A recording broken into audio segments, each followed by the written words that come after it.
Good evening, everyone. A very good evening to all of you, बच्चों. So we are back in the Lakshya batch for Power Electronics module number 3, lecture number 59. और इस lecture में मैं आप लोगों से discuss करने वाला हूं पल्स विड्थ मॉड्यूलेशन पार्ट 1. तो बेटा देखो, कल हमारी क्लास नहीं हो पाई थी, that was due to an internet issue. But today we are back again with the same जोश, विद द सेम मोटिवेशन. और ये टॉपिक आपका PWM मैं कल एक एक्स्ट्रा क्लास लेके खत्म कर दूंगा.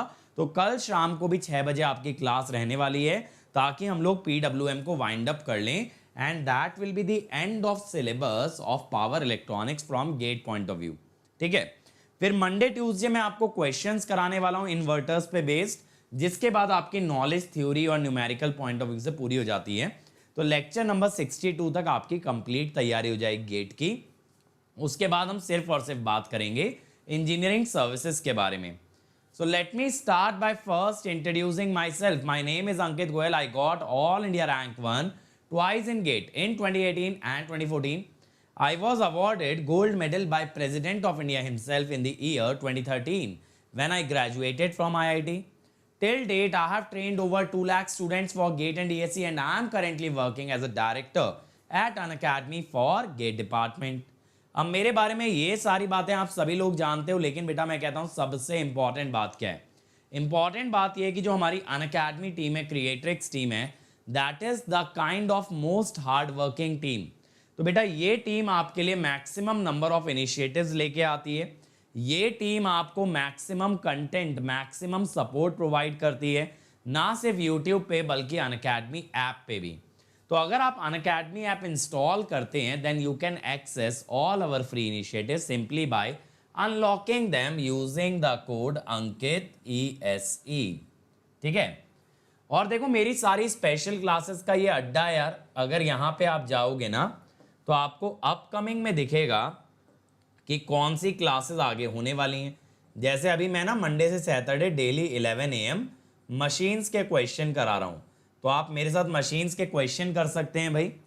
और वो क्वेश्चन करने के अलावा पुराने वीडियोस भी देख सकते हैं, जैसे PSU के practice question, concept through question, GATE previous year, practice session, marathon, सब चीजें आप देख सकते हैं. ठीक है. चलो यार, बहुत बढ़िया बात है आयुष. अगर 80% PYQ लग गए, बहुत ही अच्छी बात है. मंथन बेटा मुझे पूछना पड़ेगा, आई डोंट नो कि विशाल सर क्लास में ले रहे हैं, ये मुझे अभी अभी पता चला है. चलो मैं बात करता हूं, है ना. आई विल टेक का रिपोर्ट. चल तो शुरू करते हैं यार. देखो अब पल्स विड्थ मॉड्यूलेशन का क्या मतलब होता है, पहली बात समझिएगा. अभी तक आपने आउटपुट, अगर मैं एक सिंगल फेज इन्वर्टर की मैं बात करूं, अगर मैं एक सिंगल फेज इन्वर्टर की बात करूं, तो बेटा आपने आउटपुट क्या निकाला?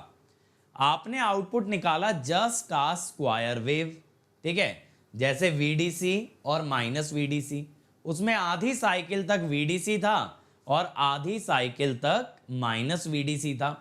तो हम ये कह सकते हैं जो VDC है उसकी विड्थ थी 180 डिग्री. इसको बोला जाता है स्क्वायर वेव मोड. जब बेटा इन्वर्टर को ऐसे ऑपरेट करें कि जो उसकी पल्स विड्थ है वो 180 डिग्री से कम हो जाए, then it is said to be pulse width modulation.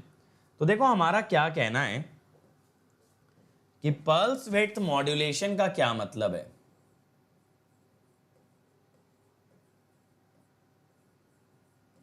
अगर मैं सिंगल पल्स विड्थ मॉड्यूलेशन पे जाने से पहले सिंपल आपसे बेटा पल्स विड्थ मॉड्यूलेशन के बारे में डिस्कस करूं, तो इसका मतलब क्या है. यहां पे हम क्या कर देते हैं ना, in each half cycle, in each half cycle, width of a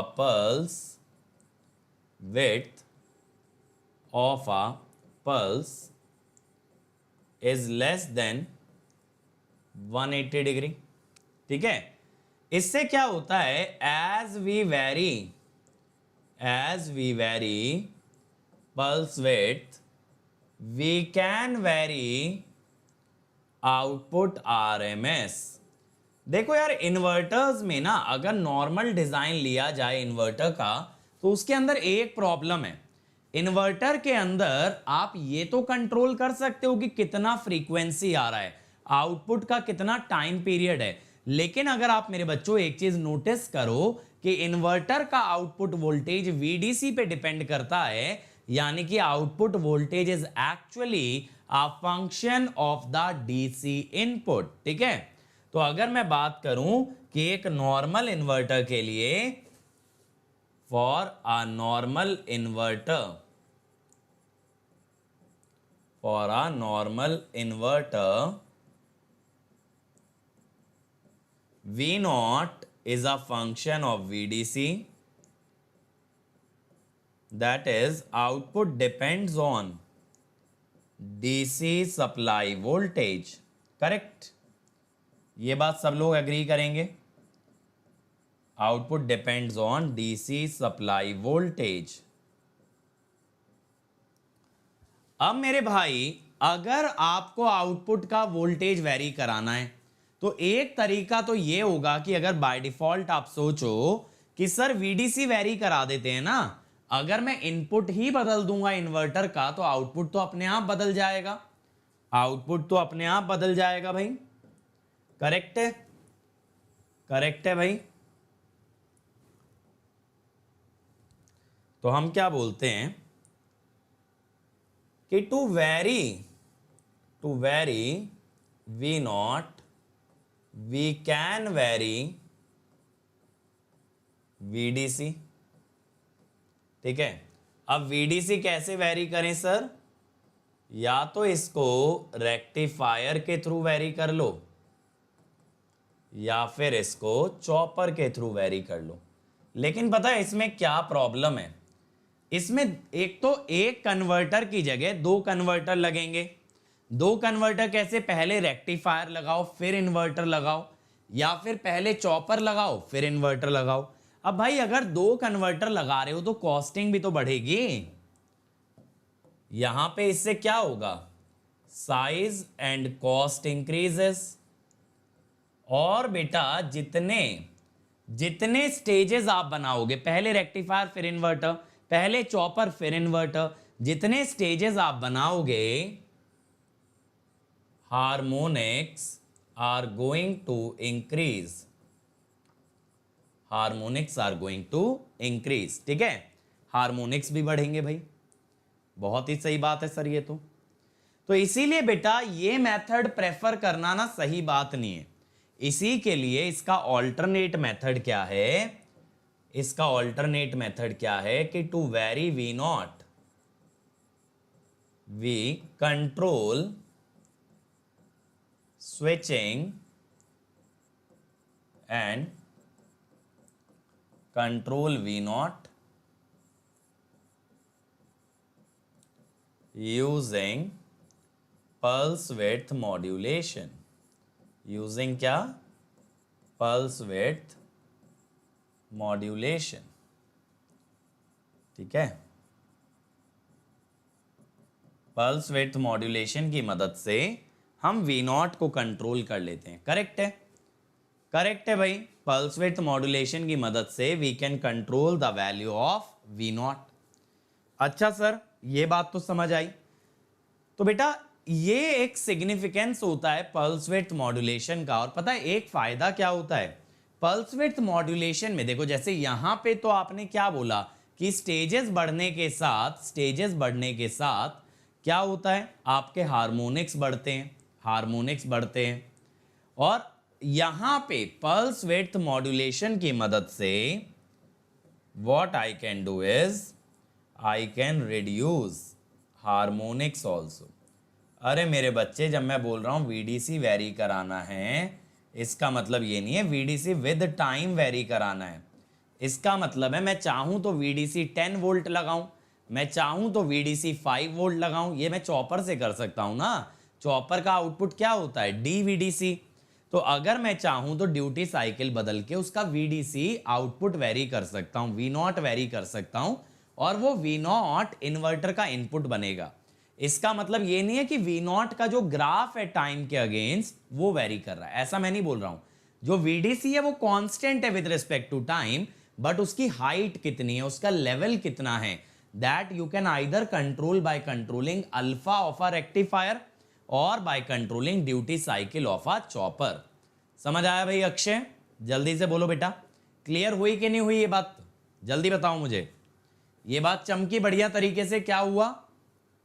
चल, तो अब हमें ये तो समझ आ गया सर पल्स विड्थ मॉड्यूलेशन क्यों करते हैं ना।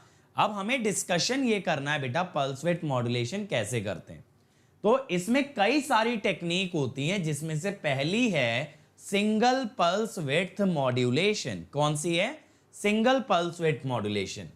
सिंगल पल्स विड्थ मॉड्यूलेशन का क्या मतलब होता है कि in each half cycle we only have one pulse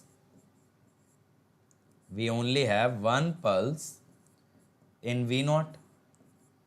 her half cycle में एक ही पल्स आने वाली है V naught में। ध्यान दें, एक ही पल्स आने वाली है। एक ही पल्स का क्या मतलब है? जैसे क्वाजी स्क्वायर वेव होती है, मान लो क्वाजी स्क्वायर वेव में क्या होता है, वो पूरी 180 तक तो नहीं जाता ना। जैसे हमने क्वाजी स्क्वायर वेव इन्वर्टर्स में भी देखा, मान लो वो 30 से 150 तक जा रहा है, तो 180 के ड्यूरेशन में सिर्फ वो 120 के लिए एग्जिस्ट कर रहा है, लेकिन बेटा वहां एक ही पल्स आ रही है एक हाफ साइकिल में। इस तरह के मॉड्यूलेशन को कहा जाता है सिंगल पल्स विड्थ मॉड्यूलेशन। समझ में आया? इसको शॉर्ट में लिखते हैं एसपीएम। क्या लिखते हैं? SPM, single pulse modulation. ये बात समझ में आई? तो बेटा मैं स्क्वायर वेव की जगह ना क्वाजी स्क्वायर वेव पे जा रहा हूं, और उस क्वाजी स्क्वायर वेव की विड्थ को जैसे जैसे मैं वेरी करूंगा वैसे वैसे मेरा आउटपुट का आरएमएस बदलेगा। तो अब ये कैसे करें सर? स्विचिंग को कैसे कंट्रोल करें? इसके लिए बेटा क्या होता है ना, दो सिग्नल लेने पड़ते हैं। One is called as the carrier, other is called as the reference. ठीक है, one is called as your carrier, other is called as your reference. As an example, जैसे यहां पे हमने क्या ले लिया, हमने साइनोसोइडल कैरियर ले लिया। एक एग्जाम्पल ही ले रहा हूं, ठीक है, अलग अलग टेक्निक्स में अलग अलग लिया जाता है। और यहां पे स्क्वायर रेफरेंस ले लिया। क्या कर दिया? स्क्वायर रेफरेंस ले लिया। अब हम क्या करते हैं ना, इन सिग्नल्स को क्या करते हैं? कंपेयर करते हैं। इन सिग्नल्स को किस में पास कर देते हैं? कंपैरेटर में। तो बेटा यहां पे हम लोग क्या करते हैं, ध्यान से देखिएगा सभी बच्चे, कि एक कंपैरेटर लेते हैं। कंपैरेटर के अंदर दो सिग्नल डाले जाते हैं। एक तो कंपैरेटर आप एनालॉग और डिजिटल दोनों में ही पढ़ते हो यार, ठीक है। यहां पे दो सिग्नल कौन से लगाए जाते हैं? एक तो वी रेफरेंस और एक वी कैरियर। ये क्या है आपका? कंपैरेटर।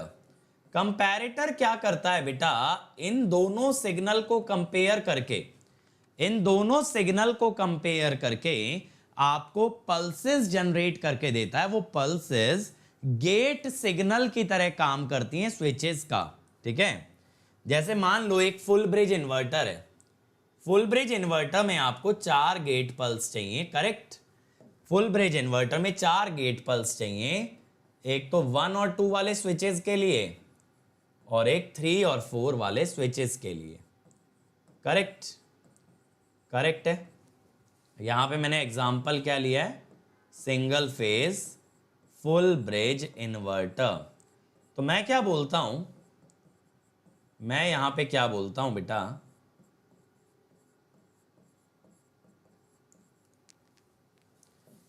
कि अगर आप देखें when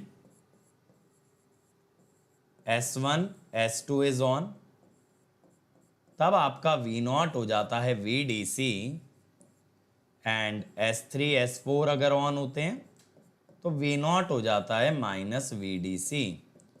तो यही तो हमने किया। जब जब देखो कैरियर सिग्नल रेफरेंस के ऊपर निकला तो मैंने यहां पे क्या कह दिया? Trigger S1 and S2। और जब जब ये नेगेटिव में उसे एक्सीड किया तब मैंने कह दिया ट्रिगर S3 एंड S4। मतलब कंपैरेटर ऐसा बनाया कि जब कैरियर पॉजिटिव में रेफरेंस के ऊपर जाए तो वो S1 S2 को पल्स दे दे। क्या कर दे? S1 S2 को पल्स दे दे। और जब वो नेगेटिव में रेफरेंस के नीचे जाए तो वो S3 S4 को पल्स दे दे। ऐसा करने से बेटा क्या हुआ? ऐसा करने से मेरे बच्चे ये देखो, जब S1 S2 ऑन हुए तो V0 आ गया VDC या VS, और जब S3 S4 ऑन हुए तो माइनस VS। अब बेटा यहां पे ना जो एक पल्स है, यहां पे जो एक पल्स है आपकी, उसकी विड्थ होती है 2D। ये कहलाती है पल्स विड्थ। सर 2D क्यों कहते हैं? बेटा ये जो है ना 90 डिग्री के अबाउट सिमेट्रिक होती है, तो हम ऐसा ले लेते हैं 90 से D पहले और 90 के D बाद में, इसीलिए इसकी विड्थ हो जाती है टोटल 2D। 90 माइनस D से 90 प्लस D तक। बात चमक गई? बात चमक गई बढ़िया तरीके से। ये होती है आपकी बेटा पल्स विड्थ। अब सिंगल पल्स मॉड्यूलेशन में क्या करते हैं बेटा? सबसे पहली चीज समझिएगा, यहां पे रेफरेंस लेते हैं स्क्वायर वेव को। रेफरेंस किसे लेते हैं? स्क्वायर वेव को। और कैरियर किसे लेते हैं? ट्रायंगुलर वेव को। अब अगर आप ये चाहते हो ना कि एक साइकिल में एक ही पल्स बने, अगर बेटा आप ये चाहते हो 1 pulse for every half cycle, तब आपको क्या करना है? अगर आप ये चाहते हैं 1 पल्स एवरी हाफ साइकिल, तब आपको क्या करना है? तब ना बेटा रेफरेंस और कैरियर की फ्रीक्वेंसी बराबर होनी चाहिए। क्या होना चाहिए? रेफरेंस और कैरियर की फ्रीक्वेंसी बराबर होनी चाहिए। ठीक है, थैंक यू लकी बेटा। अभी लेक्चर पे फोकस करें। अब देखो बेटा हमने लॉजिक कैसा बनाया। यहां हमने ये बोला कि अगर कैरियर रेफरेंस से नीचे जाए, ये लॉजिक किस में सेट किया जाता है? कंपैरेटर में। यानी कंपैरेटर ऐसा बनाना है जो हमारे डिजायर्ड लॉजिक को इंप्लीमेंट कर दे। लेकिन मेरे बच्चों अभी हम कंपैरेटर का डिजाइन नहीं पढ़ते, हमें क्या पढ़ना है कि कंपैरेटर से जब पल्सेस बनती हैं तो इन्वर्टर कैसे बिहेव करता है। We are studying inverters, not the control logic of inverter. ठीक है, लेकिन हाँ अगर आप बीटेक कर रहे हो, अभी कॉलेज में हो, तो बहुत अच्छी अच्छी बेटा PWM टेक्निक्स होती हैं, उनके ऊपर आप मैटलैब में इंप्लीमेंटेशन करके पूरा प्रोजेक्ट भी बना सकते हो। अपना मेजर या माइनर प्रोजेक्ट कैसे बना सकते हो कि अलग अलग PWM टेक्निक्स का कंपैरिजन आप कर सकते हो कि किसमें कितना हार्मोनिक कंटेंट था, किसकी वेवफॉर्म कितनी साइनोसोइडल थी, किसमें हार्मोनिक ज्यादा थे कम थे।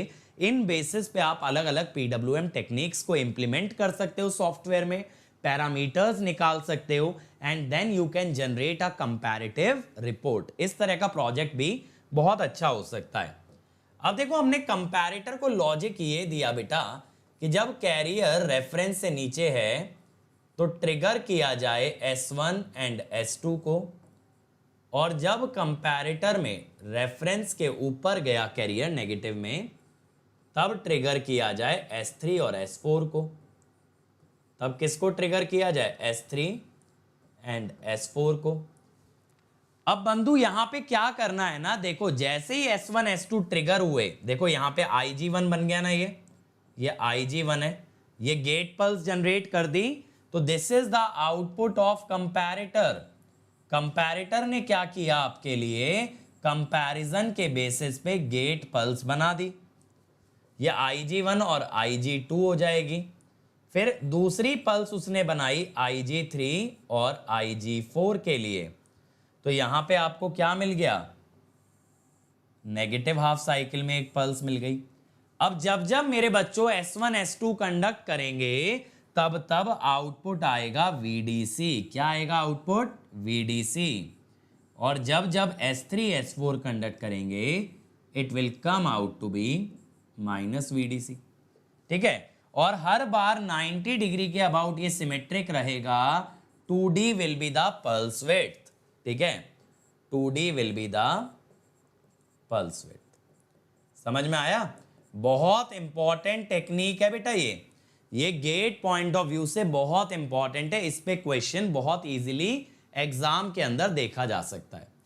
अब इसका मुझे ना एनालिसिस करना है। तो सबसे पहली चीज तो मैं आपको क्या बताता हूं, मैं कहता हूं भाई अगर मुझे V नॉट RMS चाहिए तो मैं कहता हूं VDC है उसका लेवल, लेकिन 180 डिग्री में से सिर्फ वो 2D के लिए आ रहा है, यानी VDC root over pulse width by pi. ठीक है, ये होता है। तो इसका मतलब क्या है, as we control pulse width we can vary V naught RMS। ठीक है भाई, we can vary V naught RMS, यही तो होता है। पल्स विड्थ बदलने के साथ आउटपुट RMS आपकी बदल सकती है। अब बात है भैया इसका एनालिसिस करने की। अब मेरे बच्चों यहां पे अगर आप वेवफॉर्म देखोगे ना तो it is actually a odd function. क्या है ये, एक ऑड फंक्शन है। अगर मेरे बच्चों ऑड फंक्शन है ये, तो आपको क्या निकालना पड़ेगा फोरियर सीरीज में, सिर्फ bn। क्या निकालना पड़ेगा, सिर्फ bn।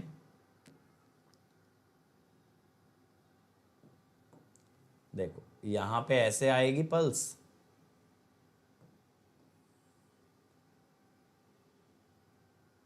ठीक है।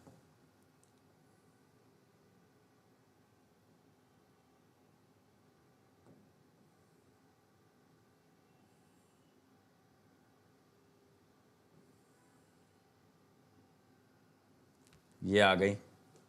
अब ये जो एंगल है ये है π/2, ये है π/2 माइनस डी, और ये है π/2 प्लस डी, और बीच में है पाई, ये है 3π/2, ये है ओमेगा टी, और ये है V नॉट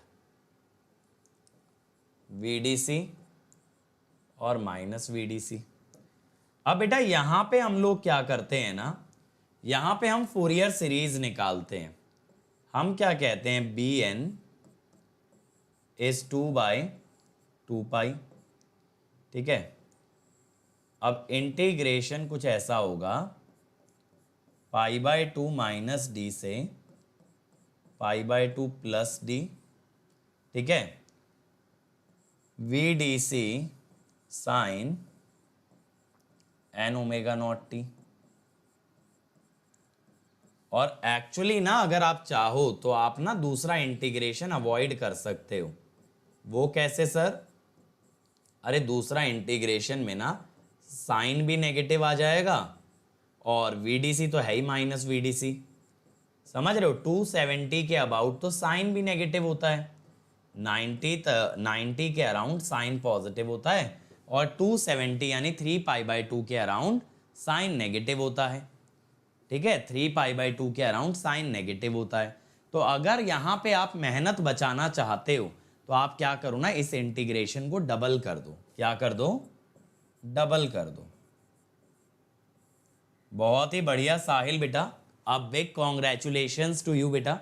एंड जितनी मेहनत आपने तैयारी में की है, इसी मेहनत के साथ कंटिन्यू करना है जॉब के अंदर भी, ताकि जॉब में भी ना आप आगे ही आगे बढ़ो। ऐसा ना हो कि जॉब में जाने के बाद लाइफ स्टॉप हो जाए। आगे बढ़ना है, सक्सेस अभी नहीं मिली है। हमेशा ध्यान रखना है कि success is always a journey, it is never a destination. है ना, सफलता कभी हासिल नहीं होती बेटा। सफल वही इंसान है जो आगे ही आगे बढ़ता जाए। जो रुक गया वो आज नहीं तो कल तो पीछे रह ही जाना है। अब देखो साइन का इंटीग्रेशन क्या होगा, माइनस कॉस। समझ में आ रही है ना ये बात, मैंने डबल क्यों कर दी, डबल का फंडा समझ में आया भाई। जितना नेगेटिव हाफ साइकिल में इंटीग्रेशन होगा ना, VDC नेगेटिव है तो यहां पे साइन भी नेगेटिव है। कैसे, देखो मैं आपको डॉटेड में दिखा देता हूं। ऐसे दोनों ही नेगेटिव है ना, जब दोनों ही नेगेटिव हैं तो प्रोडक्ट तो पॉजिटिव ही आने वाला है, सिमेट्रिक होता है साइन भी। अब देखो भाई इसके आगे क्या होगा, तो ये हो गया 2VDC/n पाई। ठीक है, अब माइनस साइन की वजह से lower limit n π/2 minus ND minus cos n π/2 plus ND। Cos A minus B minus cos A plus B is 2 sine A sine B, यानी 2 sine n pi by 2 sine N D. तो ये हो गया 4 VDC by N pi sine n pi by 2 sine N D. ये हो गया भाई, ये आ गया देखो फोरियर सीरीज कोएफिशिएंट। ठीक है, फोरियर सीरीज कोएफिशिएंट आ गया भाई। अब अगर ये आ गया तो अब हम क्या कह सकते हैं कि V0 की जो फोरियर सीरीज है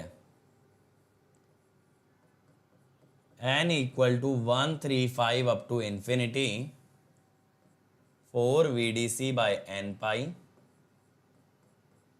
साइन एन डी है ना। देखो ये फोरियर सीरीज आपको एग्जाम के लिए याद रखनी है बेटा।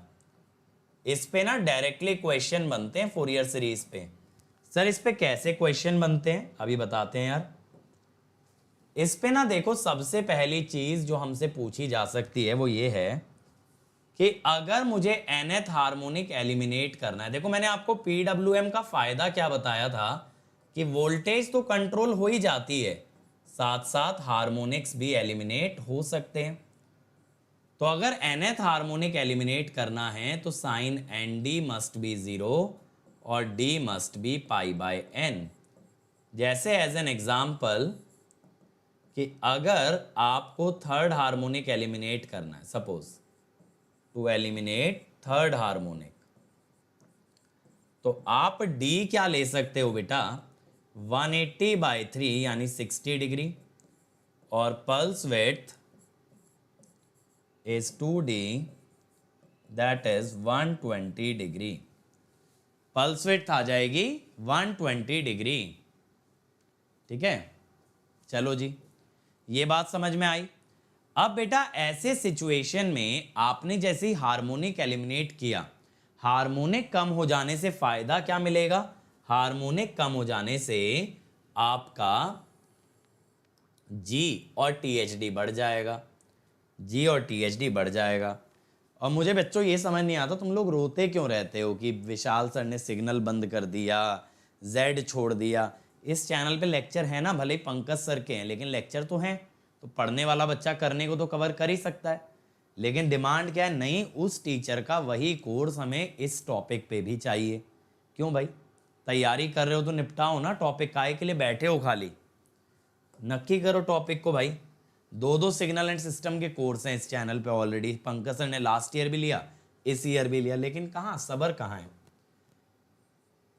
अब देखो भाई फंडामेंटल आरएमएस कितना आएगा 4 VDC by pi root 2 sine D, यही आएगा 2 root 2 by pi VDC sine D. अब देखो पता है यहां पे ना डायरेक्टली THD निकालने का तरीका नहीं है, मतलब मैं आपको एक फिक्स वैल्यू नहीं बता सकता, वेरिएबल रहेगी। यहां पे आपको निकालना पड़ेगा एग्जाम में D की वैल्यू के अनुसार। तो यहां पे G होगा V01 RMS bye V0 RMS, ये आएगा, और फिर THD आएगा √1 बाय G स्क्वायर -1। और ये मैं आपको बता दूं बेटा ये गारंटीड लेस देन 48.34 आएगा due to elimination of harmonic. तो PWM के फायदे क्या हुए भाई? PWM में आपने मतलब जैसे कहते हैं ना सांप भी मर जाए और लाठी भी ना टूटे, आपने हार्मोनिक भी एलिमिनेट कर दिया और वोल्टेज भी कंट्रोल कर लिया। सही है, तो डबल डबल बेनिफिट हो गया। जो वोल्टेज हमें फिक्स मिल रही थी इन्वर्टर से और मैं उसे वेरी कराना चाहता था, यानी मैं चाहता था मैं डिसाइड करूं कि इन्वर्टर का आउटपुट कितना आएगा, वो भी मैंने पा लिया। And eight the same time हमने क्या कर लिया, हमने साथ साथ हार्मोनिक भी एलिमिनेट कर दिया। तो ये बेटा एक टेक्निक है सिंगल पल्स मॉड्यूलेशन। ठीक है, ऐसे ही बच्चों आपकी दूसरी टेक्निक क्या होती है, मल्टीपल पल्स मॉड्यूलेशन। अभी अटक रहा है क्या आपके सिस्टम में भी बेटा? एक बार ही मुझे बताओ, वीडियो अटक रहा है क्या आप लोगों के एंड पे भी?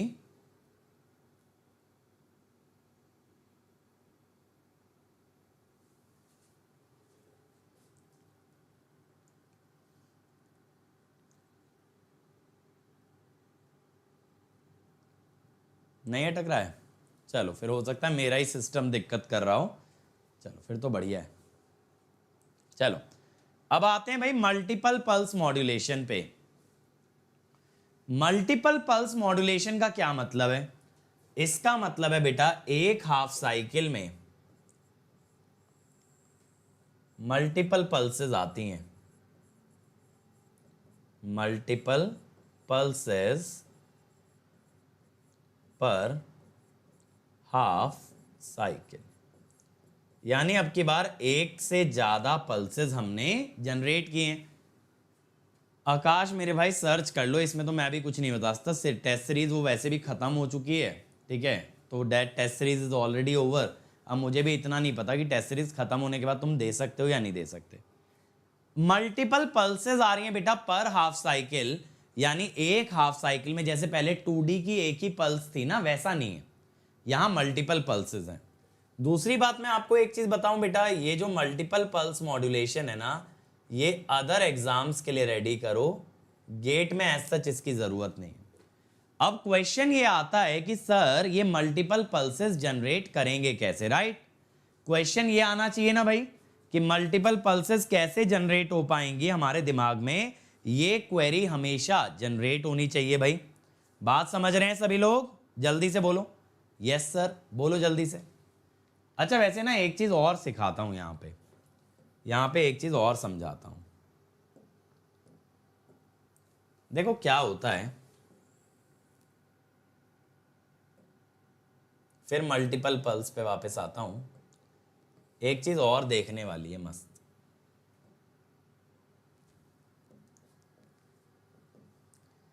देखो यार क्या है ना, यहां पे ऐसे तुम्हारी स्क्वायर वेव थी, राइट?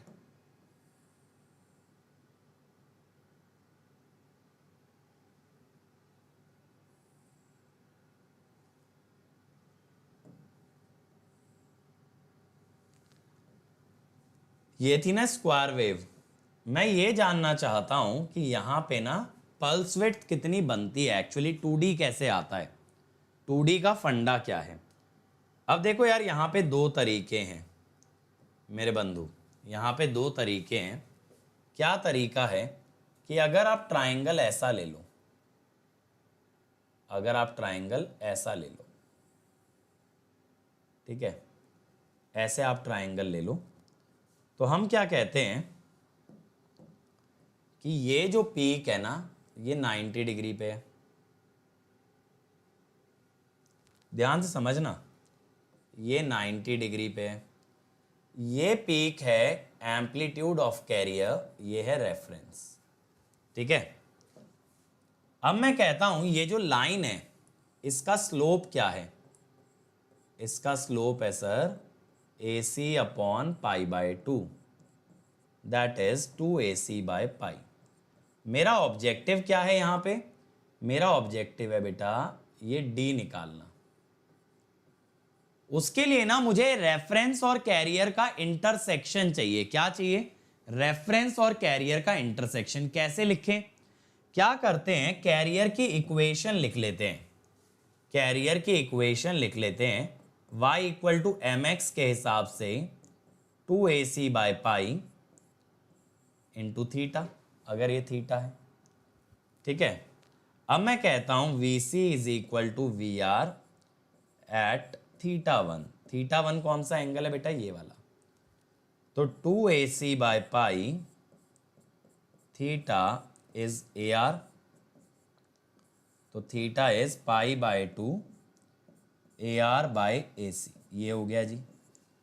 अब यहां पल्स विड्थ D कितना आएगा? बहुत इजी है सर, D हो जाएगा π/2 माइनस θ1। पल्स विड्थ तो देखो 2D होती है, बट पहले D तो निकाल लें। π/2 1 माइनस AR/AC, ठीक है, ये हो गया जी। अगर ऐसा हो गया तो पल्स विड्थ यानी 2d ये होती है पाई 1 माइनस ए आर बाई ए सी। अब यहां पे क्या होता है ना, ये जो ए आर बाई ए सी होता है बंधु, ये होता है एम ए। ये क्या होता है? Amplitude modulation index. क्या होता है? Amplitude modulation index. ठीक है, तो यहां पे जो पल्स विड्थ होती है ना वो होती है पाई 1 माइनस एम ए। और ये अगर एम ए जो है ना 1 से ज़्यादातर छोटा ही लेते हैं, इसको बोलते हैं अंडर मॉड्यूलेशन। क्या बोलते हैं? Under modulation. तो ये होता है पल्स विड्थ का फॉर्मूला। यानी देखो, आप अगर एम ए को वेरी करोगे ना तो आप पल्स विड्थ वेरी कर सकते हो। एम ए को कैसे वेरी करोगे? एम ए क्या है? ए आर बाई ए सी। तो अगर आप कैरियर और रेफरेंस का एम्पलीट्यूड बदल दें then you can vary the pulse width. अब बेटा मल्टीपल पल्स मॉड्यूलेशन में क्या किया, ये जो एक पल्स 2D की आ रही थी यहां पे उसे मल्टीपल पल्सेस में डिवाइड कर दिया। यहां पे क्या किया, विड्थ ऑफ टोटल पल्सेस वो अभी भी सेम है, वो अभी भी सेम है पाई 1 माइनस एम ए। लेकिन अगर हम कहें width of each pulse, width of each pulse, तो बेटा अगर यहां पे n पल्सेस है ना हर हाफ साइकिल में, तो हर एक की विड्थ n से डिवाइड कर देंगे। यहां पे n का क्या मतलब है? नंबर ऑफ पल्सेस पर हाफ साइकिल। समझ में आया? तो सर अगर विड्थ उतनी ही रखनी है सिंगल पल्स जितनी, तो मल्टीपल पल्स का फायदा क्या? क्वेश्चन तो जायज है। अगर उतनी ही विड्थ रख रहे हैं तो आरएमएस तो अब भी उतनी रहेगी ना बेटा, आरएमएस तो अब भी उतनी रहेगी। हम क्या कह सकते हैं? वी नॉट आरएमएस तो अब भी होगी VDC root over pulse width by pi. फिर सर ऐसा क्यों किया कि पल्स विड्थ सेम है सिंगल फेज वाली, सॉरी सिंगल पल्स वाली, और आउटपुट तो सेम ही मिल रहा है, आउटपुट तो सेम ही मिल रहा है। लेकिन मेरे बच्चों ये हम काम जो कर रहे हैं ना इससे हार्मोनिक और कम हो जाएंगे। तो हमें देखो एक तीर से दो शिकार करने हैं, आउटपुट तो कंट्रोल करना ही है but at the same time harmonic भी रिड्यूस करने हैं। तो इन multiple pulse modulation harmonic content is less than single pulse modulation. ठीक है, तो हम क्या कहते हैं? Pulse width is same as SPM but harmonic content in MPM is less than SPM, is less than SPM। Okay sir, है ना? ये बात तो समझ आ गई, यहां तक क्लियर है भाई सभी को? कंसेप्चुअली मजा आ रहा है कि नहीं आ रहा? टॉपिक में मजा आ रहा है कि नहीं आ रहा? जल्दी से बोलो।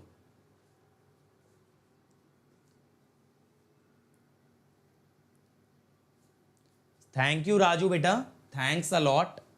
और अब तो ये कोर्स अपने एंडिंग स्टेजेस पे आ रहा है, मैं उम्मीद करता हूं आप लोग क्वेश्चंस लगा पा रहे होंगे। अब क्वेश्चन ये है कि सर सब बात ठीक है, एम ए भी हमें समझ आ गया कि एम ए क्या है? It is amplitude of reference by amplitude of carrier. लेकिन सर ये एन कहां से आएगा? बाकी तो सब बात छोड़ो, ये एन कहां से आएगा? तो एन निकालना सीखते हैं यार। ठीक है, एन निकालना सीखते हैं।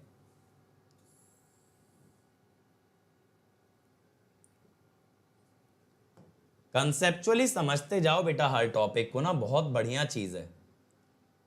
पल्स विड्थ मॉड्यूलेशन एक ऐसी चीज है जो कि मतलब still it is a research area कि क्या इससे बेटर टेक्निक बन सकती है, और बिल्कुल बन सकती है बच्चों, और आप ही लोग बनाओगे। बट पता है कोई भी अच्छी टेक्निक बनाने के लिए पहले बेसिक समझना ज़रूरी है। अब पता हमारे कॉलेज में क्या होता था, हमारे कॉलेज में हमको ये सब पल्स विड्थ मॉड्यूलेशन तो सिखाया नहीं, बट हमारे जो कॉलेज वाले बच्चे थे ना, वो इवन के प्रोजेक्ट कर रहे थे पीडब्ल्यूएम पे। सोचो, वो प्रोजेक्ट कर रहे थे जबकि उन्हें सिंगल पल्स नहीं आता, उन्हें मल्टीपल पल्स नहीं आता, बट वो एकदम एक एडवांस टेक्निक का प्रोजेक्ट बना रहे हैं, स्पेस वेक्टर पीडब्ल्यूएम। तो ये हालत थी। लेकिन जब आप लोग के फंडामेंटल क्लियर हो जाते हैं ना, तब आप एडवांस टेक्निक्स अच्छी अच्छी किताबों से, लाइक नेड मोहन, लाइक उमानंद, इन सब किताबों से अच्छा पढ़ सकते हो। ठीक है। अब ना बेटा मैं एक काम करता हूं, एक ना रेफ ऐसे बना लेता हूं अपने लिए लेवल, वेवफॉर्म ड्रॉ करने में आसानी रहेगी।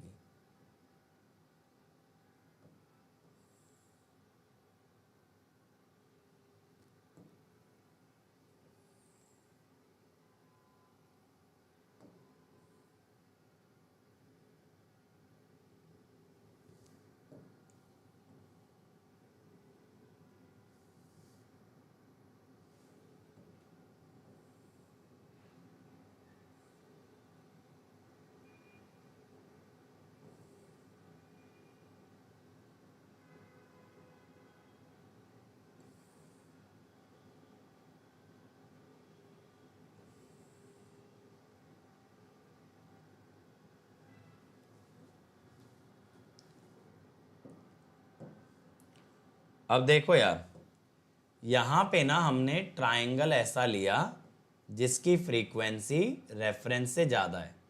यानी इस बार ना आप ये नहीं कह सकते कि कैरियर की फ्रीक्वेंसी और रेफरेंस की फ्रीक्वेंसी बराबर है। मैंने आपको बताया था ना, सिंगल पल्स में आपने देखा हो अगर एक हाफ साइकिल में एक ही ट्रायंगल आ रहा था और एक ही पल्स रेक्टेंगल की आ रही थी, लेकिन अब की बार ना मल्टीपल ट्रायंगल आएंगे। इतने ही रीजन के अंदर मल्टीपल ट्रायंगल बनेंगे आपके। समझ रहे हो कैसे बन रही है वेवफॉर्म? ये बन गया। अब देखो, जहां जहां बच्चों इंटरसेक्शन है, जहां जहां इंटरसेक्शन है ना, वहां वहां पे पल्सेस बनेंगी, वहां वहां पे आपकी पल्सेस बनेंगी। तो देखो,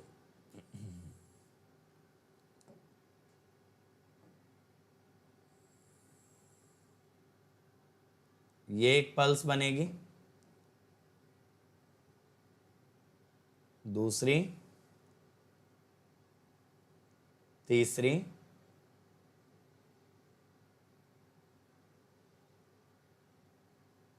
ठीक है, ये वाली तीसरी पल्स आ गई।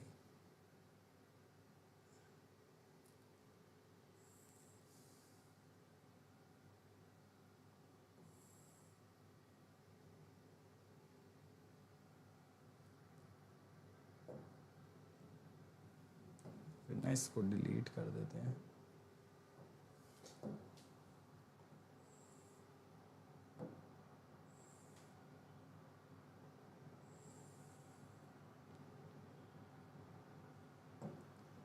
ये देखो, समझ आ रहा है? जहां जहां पे इंटरसेक्शन आ रहा है, जब कैरियर उसे पॉजिटिव में कट कर रहा है तब भी पल्स बन रही है, और जब कैरियर नेगेटिव में कट कर रहा है then again a pulse is forming.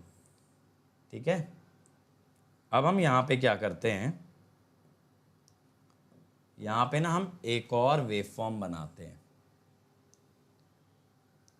तो देखो, जब जब ये इसे कट करेगा ना, तब तब आपकी पल्स बनेगी।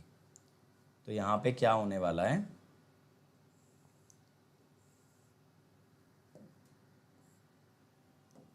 ऐसे ना पल्सेस आने वाली हैं। अब अगर आप ध्यान से देखें कितनी पल्स बनी, हाफ साइकिल में बताना, फुल में नहीं। हाफ साइकिल में कितनी पल्सेस बनी? 3 पल्सेस बनी भाई। हाफ साइकिल में आपके पास 3 पल्सेस बन गई। ठीक है। अगर हाफ साइकिल में मेरे बच्चों आपके पास 3 पल्स बन रही हैं, तो यहां पे क्या होगा, यहां पे हम ये कह सकते हैं n = 3, दैट इज 3 पल्सेस पर हाफ साइकिल। अब सर ये डेराइव कैसे करेंगे? अगर आप ये देखें तो हम ये भी तो कह सकते हैं 3 साइकिल, अगर आप ध्यान से देखें 3 cycle of carrier in 1/2 cycle of reference. Reference माने स्क्वायर वेव, स्क्वायर की 1/2 साइकिल में कैरियर यानी ट्राइंगल की 3 साइकिल हैं। ये जो है ना, this is the time period of the carrier, ये टीसी है। और ये जो टाइम है यहां से यहां तक, ये TR/2 है, क्योंकि ये ग्रीन वाला ग्राफ रेफरेंस है और ये येलो वाला ग्राफ कैरियर है। तो मैं कह सकता हूं 1/2 साइकिल में 3 साइकिल आ रही हैं कैरियर की, ठीक है, 3 साइकिल आ रही हैं कैरियर की। तो मैं कहता हूं n क्या होगा, TR/2 अपॉन TC। सोच के देखो जरा यार, TR/2 अपॉन TC, समझ आया? 1/2 साइकिल में रेफरेंस की कैरियर की कितनी साइकिल बनेंगी, दैट इज योर n। अब n क्या होगा, FC/2FR, FC/2FR। तो ये फॉर्मूला होता है मेरे भाई for the number of pulses. समझ में आया? समझ में आया? तो अब हमें ये तो सारा कंसेप्ट क्लियर हो गया कि कैसे पल्सेस बनती हैं, कैसे मल्टीपल पल्स आती है, क्यों सिंगल पल्स से मल्टीपल पल्स पे गए, ये भी हमको बहुत अच्छे से समझ आ गया भाई। लेकिन क्वेश्चन ये है कि सर इसका हार्मोनिक एनालिसिस कराओ। देखो मैंने आरएमएस तो लिखवा ही दिया, पल्स विड्थ अपॉन पाई। ये आरएमएस का फॉर्मूला तो सेम है जो आपका सिंगल पल्स मॉड्यूलेशन में था, लेकिन फोरियर सीरीज देखनी पड़ेगी। अब बेटा फोरियर सीरीज जो इसकी डिफाइन करते हैं ना, वो 2 पल्सेस पर हाफ साइकिल के लिए ही डिफाइन की जाती है। ध्यान से सुन लो मेरी बात, इसकी जो फोरियर सीरीज डिफाइन होती है वो 2 पल्सेस पर हाफ साइकिल के लिए ही डिफाइंड है। तो देखो यहां पे क्या करते हैं,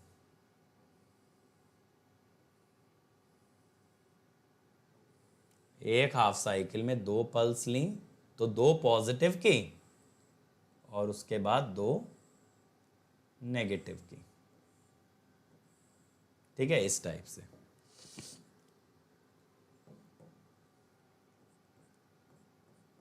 ये पाई। तो जब हम फोरियर सीरीज की बात कर रहे हैं, ध्यान रखिएगा जो हम डिराइव कर रहे हैं that is only for 2 pulses पर हाफ साइकिल।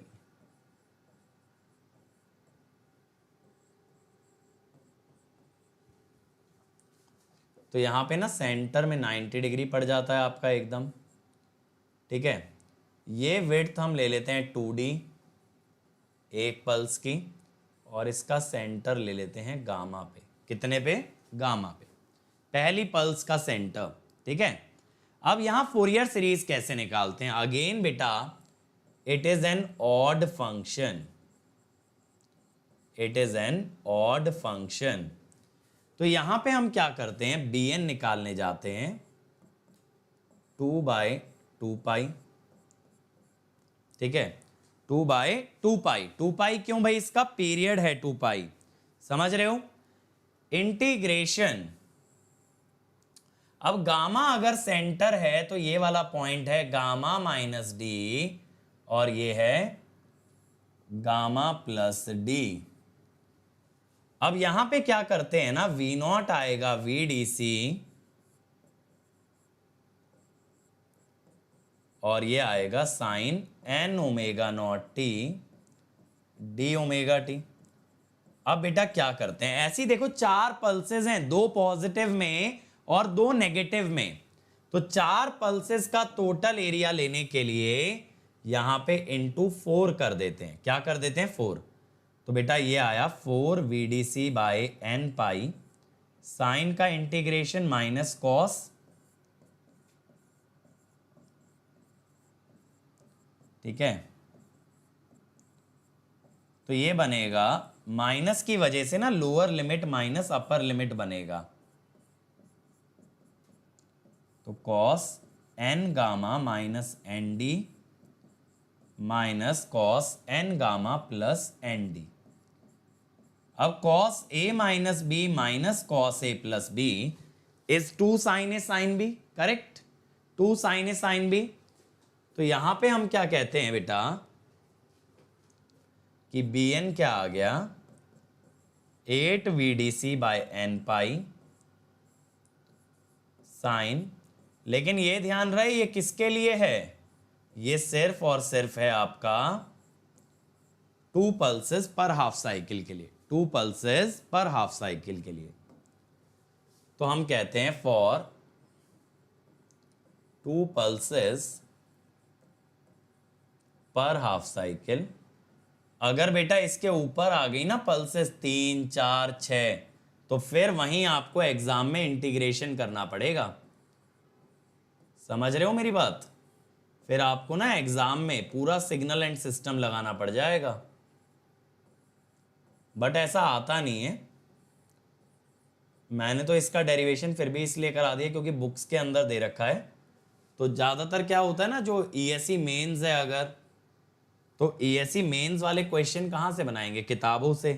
तो जितनी नॉलेज बुक्स के अंदर है उतनी तो हमारे पास होनी ही चाहिए, इफ़ नॉट एक्स्ट्रा, है ना। वैसे तो आप हमारी टीम से जुड़े हो तो एक्स्ट्रा ही होगी नॉलेज बुक्स से, बट ठीक है स्टिल। ये आ गया जी, ठीक है, ये फोरियर सीरीज आ गई। अब सर ये गामा निकालेंगे कैसे, पहली पल्स का सेंटर गामा निकाला कैसे जाता है। देखो क्या होता है, यहां पे देखो 3 जगह गैप है, 1 2 3, ठीक है। अब मैं क्या कहता हूं gap in 1/2 cycle is pi minus 4d। तो ईच गैप, 3 जगह गैप आ रहा है ना भाई, 3 जगह गैप आ रहा है, पाई माइनस 4d बाई 3। ये मान लो थीटा है, थीटा कौन सा एंगल है, ये गामा माइनस डी, थीटा। ये क्या है, गामा माइनस डी। तो गामा क्या हो गया, pi minus 4d by 3 plus D, यानी पाई माइनस डी बाई 3। ये आया। अब एक एग्जाम्पल ले लेते हैं, एग्जाम्पल ले लेते हैं। अगर मान लो d ले लूं मैं 36 डिग्री, 36 क्यों ले रहा हूं ना, 5th हार्मोनिक को गायब करने के लिए। साइन 5 इंटू 36 0 होता है, तो गामा कितना आएगा 180 माइनस 36 यानी 144 बाई 3, तो 48 डिग्री, ठीक है। ये बनेगा आपका 48 डिग्री। समझ में आया, समझ में आया भाई। एक बारी देख लेते हैं, जल्दी से एक बार चेक कर लो इसको आप, जल्दी से बेटा एक बार आप इसको चेक कर लेंगे। 2D वाला डिस्टेंस हुआ 4D, तो मैंने बोला 2D इधर 2D इधर, तो पाई में से 4D गया, पाई माइनस 4D बाई 3,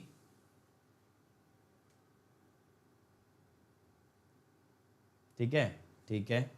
तो पाई माइनस 4D बाई 3 कितना आ जाएगा आपका, ये हो जाएगा 36 इंटू 4 144, 36 बाई 3 12 हो जाता, 12 प्लस 36 48, ठीक है ना।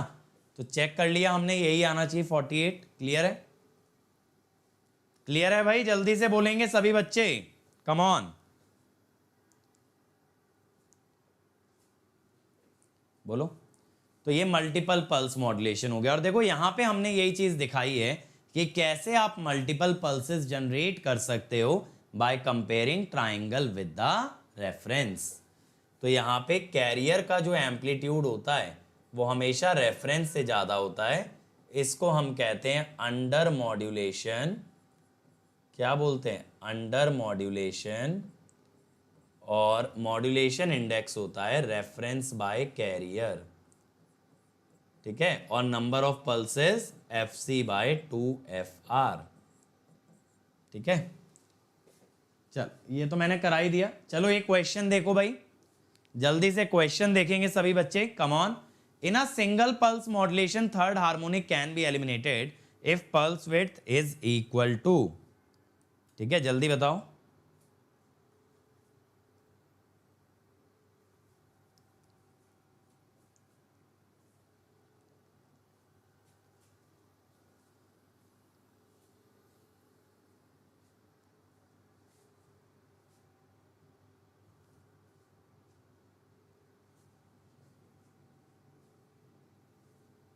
क्या आ रहा है 120। तो देखो यार V03 is proportional to sine 3D। To eliminate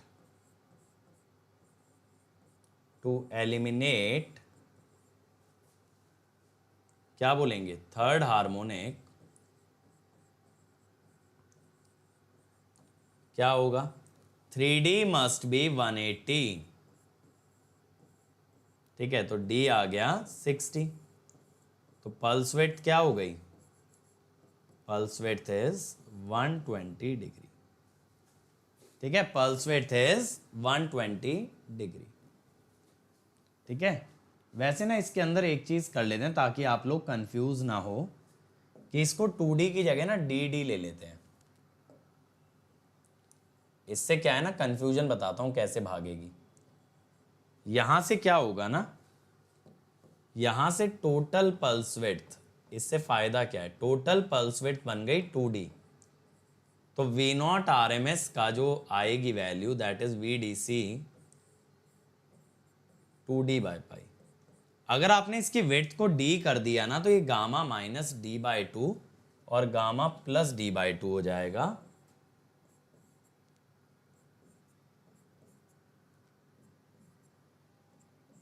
ठीक है, तो यहां पे ND/2 आ जाएगा। अब हम क्या बोलेंगे, गैप पर half cycle is pi minus 2D, pi minus 2D/3 gamma minus D/2, 2D/3 और 1.5।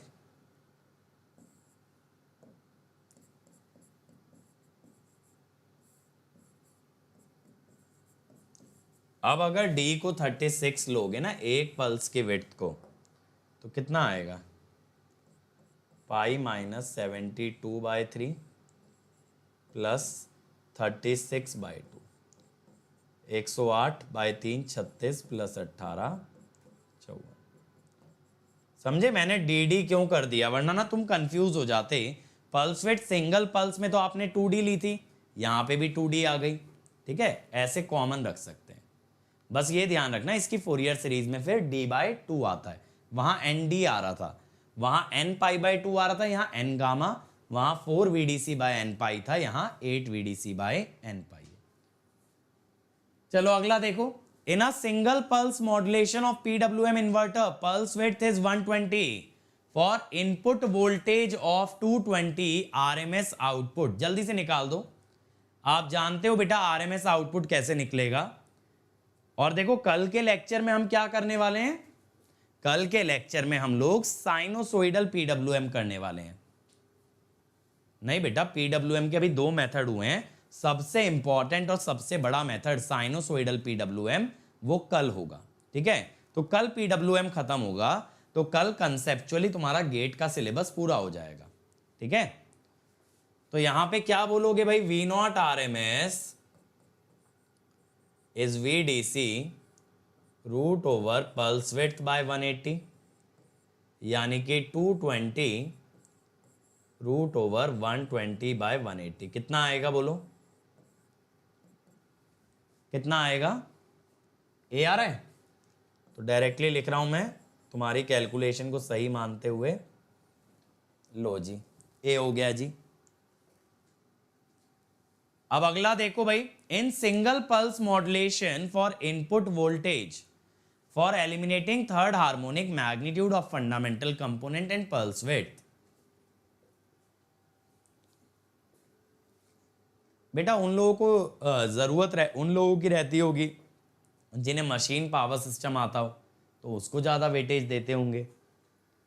ठीक है, अपना अपना क्राइटेरिया है भाई, और जैसा पेपर सेट हो जाए, सेट तो हो पेपर, कम से कम सही पेपर तो बनाए, कम ज़्यादा तो ठीक है लेकिन सही पेपर बनाए।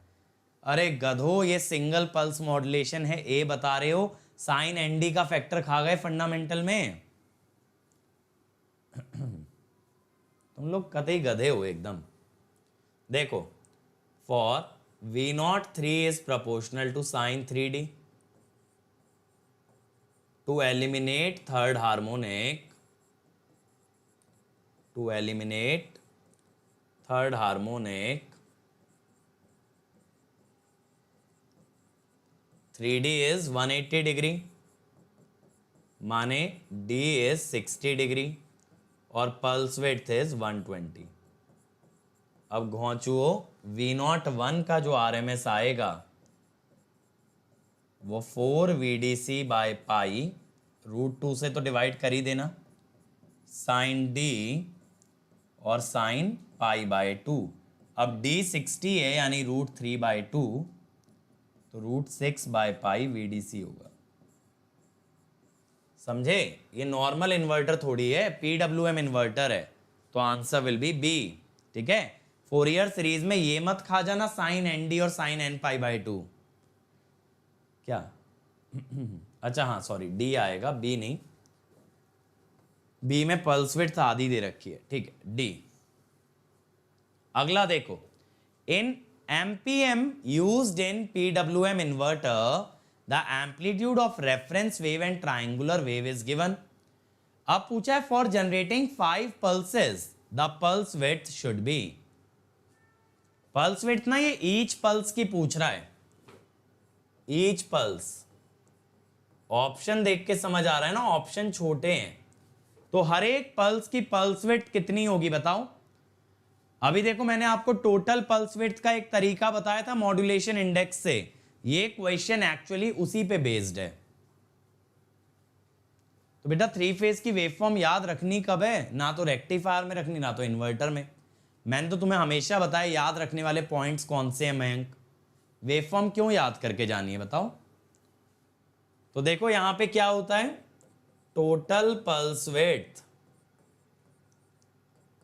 Is pi 1 minus MA 180 1 minus 1/2 that is 90। Each pulse कितना होगा? अगर 5 पल्सेस हैं तो 90/5 18 degree. Correct, C will be 18। चलो लास्ट क्वेश्चन बेटा, in MPM used in PWM inverter the amplitude and frequency of triangular carrier wave is given, the number of pulses per half cycle and pulse width। करो भाई।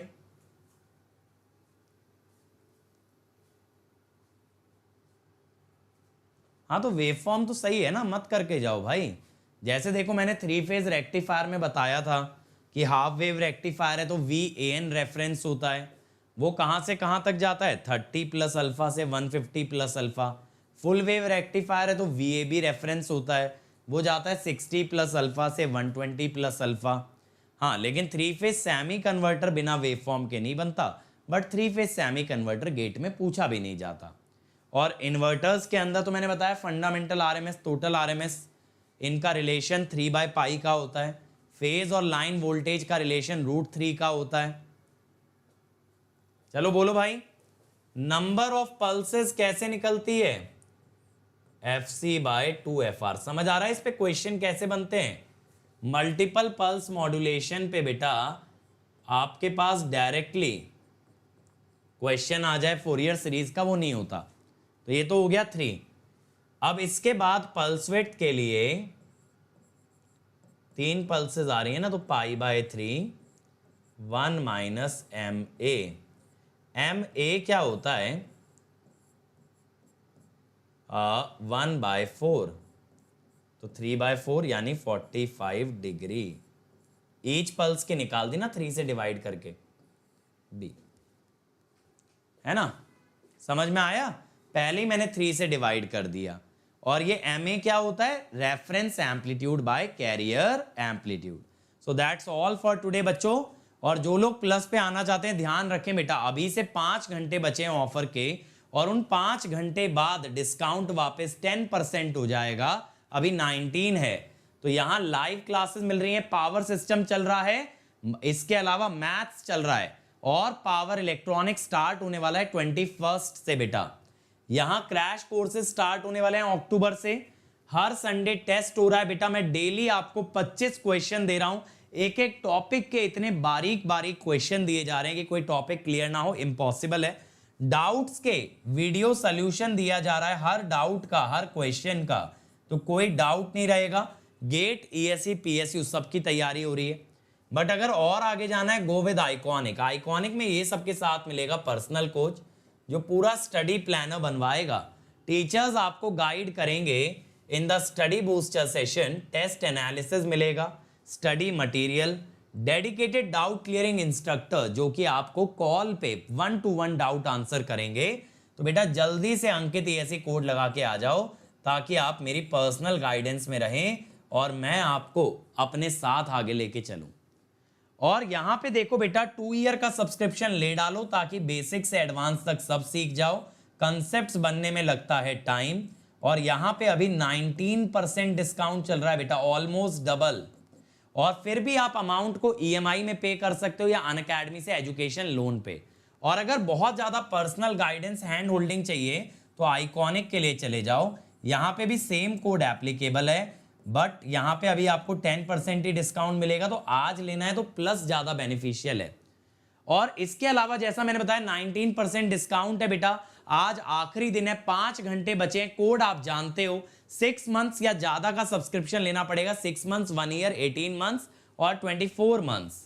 इसके अलावा prices भी बढ़ने वाले हैं बेटा जल्दी ही, इसीलिए कोड यूज करें अंकित ईएसई, जिससे मिल जाए इमीडिएट डिस्काउंट। राजू ये लेक्चर शुरू से देखना, समझ आ जाएगा कितने लेक्चर बचे हैं, मैंने बताया था। आज का डाउट में बेटा कितने भी डाउट कहीं भी कभी भी पूछ सकते हो। अगर आपका क्वेश्चन पहले पूछा गया है तो इमीडिएट सोल्यूशन मिल जाएगा, और अगर नहीं पूछा गया है तो कुछ टाइम बाद आपको सोल्यूशन मिलेगा। तो बेटा दिस इज रेवोल्यूशनरी, क्योंकि आज तक किसी ने डाउट के वीडियो सोल्यूशन नहीं दिए। और मेरा पावर सिस्टम का कोर्स चल रहा है, जैसा मैंने बताया 8 सितंबर से स्टार्ट हुआ है, 19 अक्टूबर तक जाएगा। डेली 3 आवर्स की क्लास चल रही है बेटा।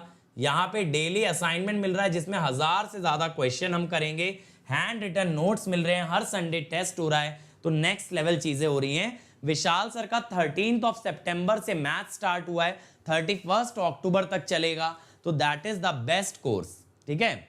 और यहाँ पे बेटा ईएसई प्रीलिम्स का बैच सी स्टार्ट हो गया, आरोहन का batch H for electrical and EC GATE 23, और verve batch for English speaking student batch D. और इस संडे मेगा कॉम्बैट हो रहा है जिसमें ज्यादा डिस्काउंट मिलेगा बेटा, तो इसमें इनवाइट कोड यूज कर लें अंकित ईएसई, और इनवाइट कोड से आप एनरोल कीजिए कॉम्बैट में, फोड़िए, फोड़ के मिलेगा आपको बेहतरीन डिस्काउंट, ठीक है। और ये मेरी अनअकैडमी आईडी है, कोई भी क्वेरी है यहाँ पर्सनल मैसेज ड्रॉप कर देना। ये मेरा टेलीग्राम चैनल है जहां हम डेली क्विजेस कराते हैं, क्विजेस का हिस्सा बनो, अपनी परफॉर्मेंस को जज करो। So thank you everyone, like share subscribe करना ना भूलें और कमेंट जरूर करें वीडियो कैसा लगा, ठीक है। तो कल मिलेंगे सेम टाइम सेम प्लेस। का लास्ट थ्योरी लेक्चर होगा गेट के लिए, और मंडे ट्यूसडे में सिर्फ क्वेश्चन करेंगे, जिसके बाद गेट का सिलेबस हो जाएगा फिनिश। तो मिलते हैं कल शाम को 6 बजे, लेट्स क्रैक इट।